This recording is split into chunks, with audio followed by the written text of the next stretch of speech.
Dan kalau nggak salah ada beritanya juga di 2017 ya, Betul. nggak salah bulan September. Jadi ketika mungkin ada pengamanan biasa lihat tentara kan, Iya. melihat situasi nggak kondusif ya, pengamanan gitu kan. Nah, sempat dia masuk juga tuh di situ kalau nggak salah ceritanya, dia menendang memukul petugas, saat itu ya pasukan anggota Israel, pasukan Israel, nah, sehingga belum diproses hukum tuh. Padahal di situ kan dari PBB itu di bagian anak ya, perlindungan anak tidak memperbolehkan kan batas usia itu ditahan. Namun ya itulah tadi Israel kan, dia tidak mengenal aturan apapun menurut saya. Jadi untuk Israel apapun sah. Ini yang memang harus PBB ini harus lebih lebih tegas gitu untuk Israel. Cermin daripada perjuangan ya, daripada jihad itu sendiri ya, yang memang bisa membangkitkan, mengalahkan apapun itu, apapun ancamannya ya. Karena ketika kita sudah mengucapkan takbir gitu kan, sudah Yang lain terkecil. yang lain itu sudah nggak kelihatan gitu. Ini yang kita tahu ya. Apalagi beliau ini kan sebelumnya kan ada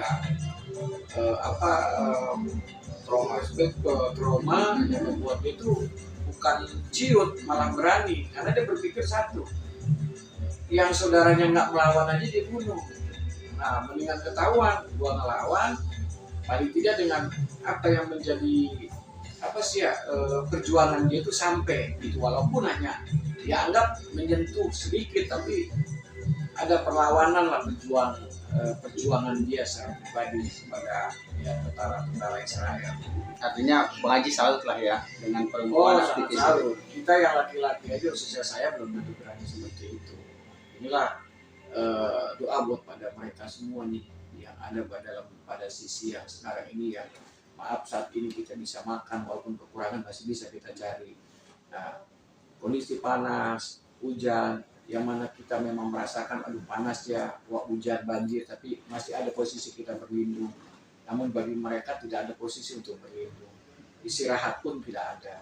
Karena kalau saya amati setiap video-video yang ada di sosial media, berita, sosial media dan sebagainya, saya melihat tidak ada waktu istirahat bagi mereka. Jangankan mereka mencari makan, dia tidurkan, pejamkan matanya saja, saya rasa mereka kesulitan. Dan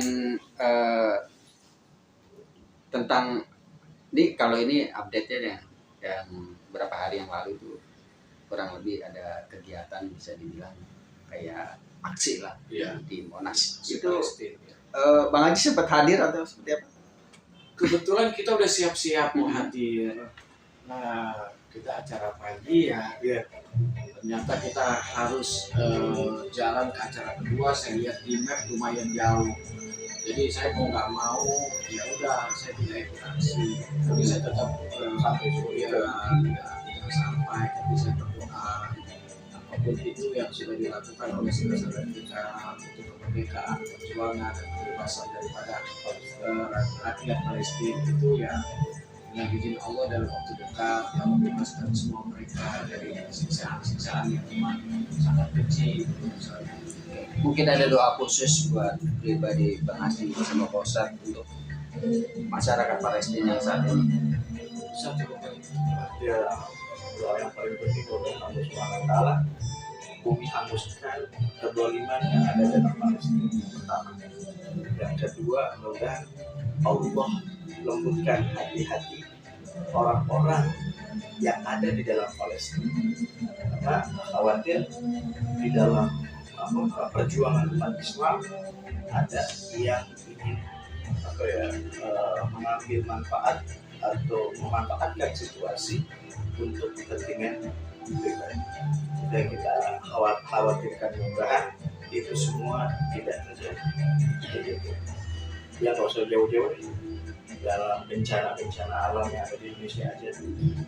Banyak oknum-oknum yang menyalahgunakan kegiatan sosial bakti amal yang hasilnya itu bukan ke penerima bantuan seperti korban-korban. Ini kan bicara oknum, mudah-mudahan semuanya kita bersatu, semuanya kita bergabung untuk mendoakan para saudara-saudara kita yang ada di Palestina agar semuanya menjalin ukhuwah Islamiyah dengan hati yang selamat dan dengan hati yang tidak ada perselisihan. Apalagi sekarang banyak yang bilang orang-orang yang tidak pro ke Palestina secara verbal, secara bahasa langsung dikecam. Padahal kita nggak tahu hatinya orang yang tidak berucap, dia amat sangat sedih.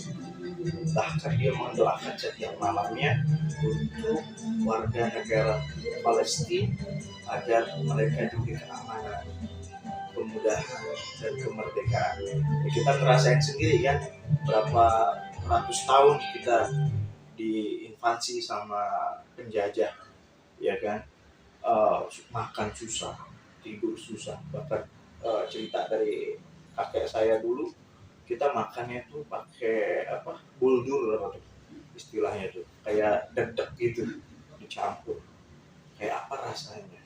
Nah itu dia, makanya kalau kita flashback lagi kejadian-kejadian sebelumnya yang kita rasakan dari negara Indonesia, akhirnya alhamdulillah negara Indonesia merdeka kemudian berdaulat.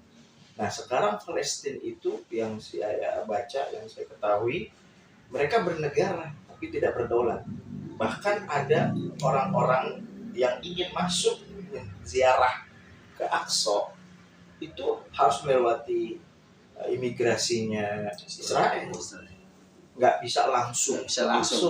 Nah berarti kan Palestina belum berdaulat, dan alhamdulillah negara kita sudah berdaulat, ya kan. Makanya kita doakan agar negara Palestina bukan hanya merdeka, tapi juga Allah jadikan negara yang berdaulat. Memang sih kata Nabi SAW, kalau misalkan kemenangan